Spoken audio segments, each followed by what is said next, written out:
There was a day, though no one marked on a calendar, when the night sky quietly changed. The constellations of myth gave way to constellations of code. Thousands of bright fragments slipped into orbit, whispering data across the heavens. In that moment, the sky stopped being space and became infrastructure. Each satellite, a pixel in a planetary network weaving light into language, turned the entire atmosphere into a living web. This isn't science fiction. It's now. 8,000 low-orbit satellites already beam the internet straight to oceans, deserts, war zones, and villages far beyond the edge of fiber. The sky itself carries our conversations, coordinates our drones, and writes our digital future above our heads. But beneath the wonder lies tension. What happens when heaven becomes hardware? When private companies own the orbits once called neutral ground? When the same satellites that connect classrooms also guide precision weapons? The sky has become the internet, real, humming, and irreversible. Yet few truly grasp what we've gained or what we may have lost. Because if the stars are now servers, who controls the night? 2 decades ago, internet infrastructure meant undersea cables and server farms. Today, it means orbits. More than 8,000 satellites already form a digital halo around Earth, with tens of thousands more on the way. By 2030, half of humanity's data could move through space before touching ground. This transformation isn't about bandwidth. It's about power. The nation or corporation that dominates orbital connectivity controls the global nervous system. Every message, every market transaction, every call home passes through someone's sky. For remote villages, this orbiting network is emancipation, education, healthcare, and commerce streaming from the heavens. For governments, it's both asset and Achilles heel. Strategic reliance on privately owned systems that operate beyond borders and above regulation. For astronomers, the night sky, once a pristine scientific canvas, now hums with interference. The stakes climb higher with every launch. Reusable rockets slash costs by 99%, turning orbit into real estate. One rocket can loft 60 new nodes of the planetary web. One miscalculated collision could shatter thousands, filling low Earth orbit with lethal debris. Beneath the shimmer of progress hangs a question as heavy as gravity itself. Are we building the next internet revolution, or the next tragedy of the commons, written not in oceans or forests, but in the sky? Because controlling the sky no longer means reaching the stars. It means owning the world's connection to itself. There's a new layer to Earth, one that doesn't appear on any natural map. It sits between our atmosphere and the emptiness of space, alive with thousands of machines talking to each other at the speed of light. Low Earth orbit satellites, or LEOs, form the structural backbone of this invisible web. Orbiting at roughly 550 kilometers, they circle the planet every 90 minutes, creating a constantly shifting mesh of connectivity. Each satellite lasers data to its neighbors at up to 200 gigabits per second, routing information entirely through space before it ever touches the ground. This is no longer experimental science. Latency has dropped from half a second on old geostationary systems to as low as 25 milliseconds, fast enough for online gaming, real-time surgery, and autonomous vehicle coordination. In purely physical terms, the sky has become faster than most of the fiber running beneath our streets. The economics were the final barrier, and they've fallen. SpaceX's reusable rockets have reduced launch costs by more than 99% since the 1960s, making massive constellations financially rational. Every successful launch tightens the spiral of feasibility. Lower cost enables more satellites, and more satellites drive down the price of global internet access. Direct-to-device technology now erases even the dish on your roof. Starlink's partnership with terrestrial carriers allows ordinary smartphones to message directly through orbit. To a user scrolling on a phone in a desert or the middle of the ocean, the satellites are invisible, and that's exactly the point. The engineering miracle is complete. The heavens have been wired, and the signal never sleeps. Yet every revolution hides its shadow, and this one is already beginning to ripple through the planet below. Rural Alaska tells the first chapter of this transformation. Until recently, a family might spend $400 a month for an internet connection slower than a city's coffee shop Wi-Fi. With satellite broadband, they now stream classes, attend telehealth appointments, and share culture across thousands of frozen kilometers. A grandmother in Nome can video call her grandchild in Anchorage without a second of buffering. For residents long trapped behind physical geography, orbit has done what roads and wires could not. The next chapter unfolds across sub-Saharan Africa. In Rwanda, Ghana, and Botswana, download speeds above 75 megabits per second are turning rural schools into global classrooms. Farmers check market prices in real time. Doctors receive imaging results from clinics hundreds of miles away. Yet latency still lingers at 50 to 200 milliseconds. Proof that physics, not policy, defines equality online. India illustrates the paradox of progress. 876 million people are connected through mobile broadband, but nearly half the population remains offline. The satellites can reach them all, but digital literacy, not infrastructure, is the true bottleneck. Technology has solved access. Understanding must solve adoption. On the world's oceans, shipping fleets now navigate under constant orbital supervision. 90% of global trade sails across waves that now hum with data. Cargo captains once isolated for weeks can contact headquarters in seconds, and autonomous vessels transmit millions of telemetry points per hour. In these stories, connection feels like liberation. But every success carries its mirror image. More satellites mean more risk, more debris, and more unseen consequences. The next reality to face is not the promise of coverage, but the price of the sky itself.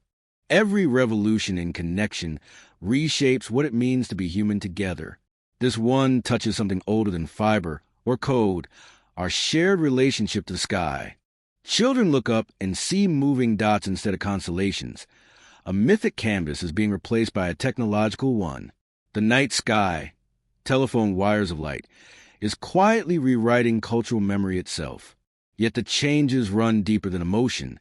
They alter social power. In a Ukrainian bunker during the first months of invasion, a portable terminal kept hospitals online and command centers functioning after terrestrial networks were bombed. Connectivity wasn't a luxury, it was sovereignty. But that same network could be throttled or redirected by a handful of executives thousands of kilometers away. A single corporate decision shifted a nation's battlefield capacity.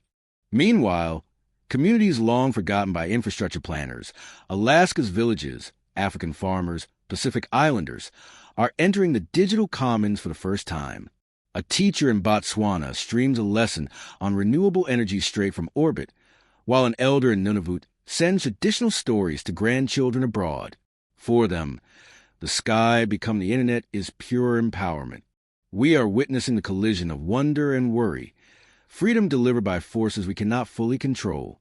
The same satellites that transmit laughter and learning also carry military commands and surveillance feeds. Humanity has made the heavens useful, but in doing so may have made them ours to defend, regulate, and morally define. The moment the first laser link flashed between two satellites, a boundary collapsed. For centuries, humanity thought of space as the unreachable beyond, cold vacuum, distant science. Now it functions like circuitry. The sky itself has become a motherboard spanning the globe. This shift doesn't just add new infrastructure. It rewires civilization's nervous system. When packets of data skip across orbit in real time, distance loses meaning. A surgeon's command in Paris can guide a robotic scalpel in Nairobi. An ocean freighter sends live diagnostics to a maintenance AI in Tokyo mid-voyage. Every action becomes part of one continuous planetary loop. The philosophical inversion is profound. For millennia, we looked to the heavens for meaning. Now our daily lives are encoded there. Birth announcements, political debates, jokes between teenagers, financial markets. The collective pulse of humanity flickers across a swarm of manufactured stars. This is a decisive threshold where technology stops being an extension of civilization and becomes its environment. The atmosphere no longer separates Earth from space. It's a transitional zone filled with data traffic and algorithms negotiating safe passage. To step outside and glance upward is to look directly at an information organ of our own creation. Every satellite launch secures not just bandwidth, but geopolitical leverage. The paradigm has flipped. The internet no longer lives on Earth, it encircles it, and the power to maintain that luminous shell may soon determine who shapes the 21st century. Engineers studying the orbital mesh describe it as the largest machine ever built. Each satellite is a single neuron. Together they form an autonomous organism of connectivity. AI systems already schedule orbital maneuvers and optimize signal routes with a precision no human team could match. According to researchers at MIT Space Enable Group, fully automated traffic management will become mandatory once the fleet exceeds 20,000 satellites, well before the decade ends. Meanwhile, policy analysts frame these networks as the new front line of strategic power. Space law experts note that the Outer Space Treaty of 1967, drafted before private rockets existed, can no longer keep pace. Authorizations issued in one nation can shape communications for another half a world away. European regulators now push for orbital governance akin to maritime law, while diplomats quietly argue over spectrum rights the way their predecessors once contested sea lanes. Urban infrastructure planners see an opportunity. Continuous global bandwidth enables dynamic mapping, real-time climate sensing, and smart city coordination unbound by terrestrial cables. Satellite IoT nodes feed into digital twins of entire regions, letting cities simulate traffic, pollution, and energy grids on demand. For developing nations, launching a service economy may no longer require fiber rollout at all. It can start directly from orbit. Yet environmental scientists issue warnings just as urgent. Modeling from the European Space Agency suggests that to prevent chain reaction debris, at least 10 large fragments must be removed from orbit every year. Private startups are testing nets, harpoons, and drag sails. Others propose using electromagnetic tethers as orbital brakes. The race is on, not just to deploy satellites, but to clean them up before the sky clogs with our ambition. The experts agree on one thing: the transformation is irreversible. Now the work becomes managing it wisely, keeping the celestial infrastructure from becoming the first environment humanity destroys without ever setting foot inside. Every revolution hides the seeds of its own undoing, and the satellite internet is no exception. The very scale that grants it reach also breeds fragility. With 50,000 machines projected to orbit Earth by 2030, the margin for error shrinks to centimeters and milliseconds. One misfired thruster or corrupted algorithm could ignite a debris cascade that erases billions of dollars and decades of progress in hours. Space sustainability teams calculate that at least 5 to 10 defunct satellites must be removed annually to keep orbit stable. Yet no international body is authorized or adequately funded to enforce such maintenance. Each corporation plans to replace its own obsolescent hardware, leaving the cumulative problem to physics. It's the cosmic version of plastic pollution, individually rational, collectively disastrous. Then comes the legal vacuum. No treaty defines ownership of orbital routes. No court governs collisions between rival constellations. And no universal standard ensures transparency for frequency use. The sky is a commons without a sheriff, where the lines between public service and private sovereignty blur faster than regulators can type amendments. Ethically, the contradictions multiply. A system built to democratize information also enhances surveillance capacity at planetary scale. A technology sold as green, thanks to reusable rockets, still rains metal particles through the upper atmosphere. Even the inspirational narrative of connecting humanity must reckon with its aesthetic costs.